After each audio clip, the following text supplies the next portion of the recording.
એક તરફ સરકાર કહી રહી છે કે પેટ્રોલ ડીઝલની કોઈ અછત નથી, પૂરતો જથ્થો ખેડૂતોને મળી રહ્યો છે।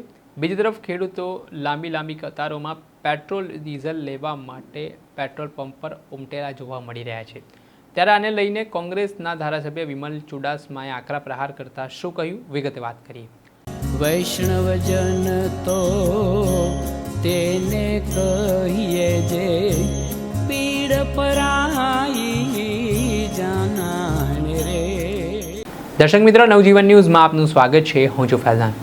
વાત કરીએ તો ગીર સોમનાથના ધારાસભ્ય વિમલ ચુડાસમાએ આજે સરકારના મંત્રીઓને આડે હાથ લીધા છે અને પ્રજાને ગેરમાર્ગે દોરવાનું બંધ કરો તે પ્રકારની વાત કરી છે। જ્યાં થોડાક દિવસ પહેલાં પેટ્રોલ ડીઝલના મુદ્દે જે સરકારના મંત્રીઓ છે તેમની પ્રેસ કોન્ફરન્સ હતી અને તેમણે લોકોને અપીલ કરતાં કહ્યું કે કોઈને ગભરાવાની જરૂર નથી, પેટ્રોલ અને ડીઝલનો સ્ટોક આપણી જોડે પૂરતો છે। પરંતુ સૌરાષ્ટ્રના કેટલાક ગામડાઓમાં જિલ્લાઓમાં પેટ્રોલ ડીઝલ માટે પડાપડી થઈ રહી છે। લોકો લાંબી કતારોમાં ઊભા રહેવા માટે મજબૂર બન્યા છે અને ખેડૂતોને ખાસ આ સમસ્યાઓનો સામનો કરવો પડી રહ્યો છે।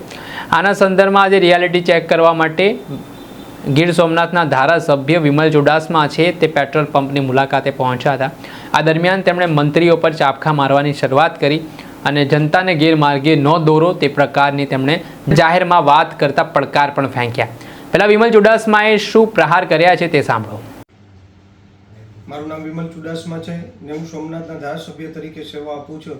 ત્યારે સમગ્ર ભારત દેશમાં પેટ્રોલ ડીઝલ અને ઈંધણની મોટા પાયે અસર સમગ્ર ભારતમાં છે।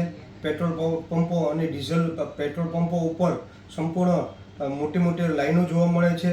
ખેડૂતો અને આમ જનતાને ડીઝલ કે પેટ્રોલ મળતું નથી। 100 રૂપિયાનું પણ પેટ્રોલ ભરી દેવામાં નથી આવતું, કારણ કે પેટ્રોલ પંપ વાળા પાસે પેટ્રોલ ને ડીઝલ નથી। ત્યારે આજે ખેતીનો સમય છે અને ખેડૂતો ખેતી કરવા માટે પોતે ટ્રેક્ટર માટે પણ ડીઝલ માટે લાઈનમાં ઊભી રહ્યા છે। ત્યારે ભારતીય જનતા પાર્ટી અને ગુજરાતના કેબિનેટ મંત્રી દ્વારા કહેવામાં આવ્યું કે પેટ્રોલ ડીઝલની ક્યાંય અછત નથી। ત્યારે એક વિસ્તારના ધારાસભ્ય તરીકે મેં ઓછામાં ઓછું તમામ પંપ ઉપર સર્વે કર્યું। ત્યારે ત્યાં પંપો ઉપર પેટ્રોલ કે ડીઝલ પૂછવામાં આવે છે તો તે કહે છે કે અહીં પેટ્રોલ કે ડીઝલ એમની પાસે નથી, પંપના માલિકો પાસે। અને જ્યાં છે ને આ લાંબી લાઈનો છે જોવા મળે છે, એટલે લોકો ખૂબ ત્રાહિમામ છે। ત્યારે હું આપના મીડિયાના માધ્યમથી હું આ કેબિનેટ મંત્રી જે ગુજરાત રાજ્ય છે એને ચેલેન્જ આપવા માગું છું કે આપ મારી સાથે જાહેરમાં આવો, તમે કયો એ પેટ્રોલ પંપે આપણે ચેક કરવા જઈએ કે ત્યાં પેટ્રોલ અને ડીઝલ છે કે નહીં, અને જ્યાં ક્યાં લાંબી લાઈનો છે એ જોવા મળી રહી છે અને લોકો ખૂબ ત્રાહિમામ છે। ત્યારે આ મંત્રી દ્વારા આવું ખોટી રીતે લોકોને ભરમાવાનું નિવેદન દેવામાં આવ્યું છે। ત્યારે આ સમયે લોકોને મદદ કરવાના બદલે ભારતીય જનતા પાર્ટીના મંત્રી દ્વારા આવું નિવેદન દેવામાં આવ્યું છે। ત્યારે હું એને જાહેરમાં ચેલેન્જ આપું છું। અને એ સિવાય પણ મેં આ પેટ્રોલ પંપ જ્યારે હું જતો હતો પેટ્રોલ પંપે ચેક કરવા માટે, ત્યારે મેં જોયું કે અમારા વિસ્તારમાં પ્રથમ જ્યોતિર્લિંગ આવેલી છે, સોમનાથ દાદાનું સાનિધ્ય આવ્યું છે।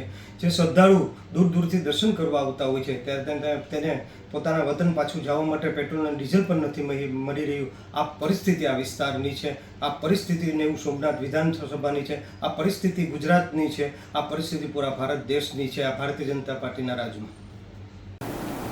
જ્યાં આપણે સાંભળ્યા હતા ગીર સોમનાથના ધારાસભ્ય વિમલ ચુડાસમાને જ્યાં તેમનું નિવેદન સામે આવ્યું છે ને સરકારના મંત્રીઓ લોકોને ગેરમાર્ગે દોરતા હોય તેવા આરોપો તેમણે લગાવ્યા છે, જેના જ કારણે રાજકારણ ગરમાયું છે। હવે હકીકત આમાં શું છે, ખરેખર સરકારના મંત્રીઓ બોલી રહ્યા છે એ સાચું છે કે પછી આજે સૌરાષ્ટ્રના કેટલાક ગામડાઓમાં લાઈનો દેખાઈ રહી છે એ સાચું છે, તે હવે જનતા જ નક્કી કરશે અને જનતા પોતાનો અભિપ્રાય જરૂરથી કોમેન્ટ બોક્સમાં જણાવે। તમારી નવજીવન ન્યૂઝની ચેનલને લાઇક કરી લો, સબસ્ક્રાઇબ કરી લો અને વધુમાં વધુ શેર કરો।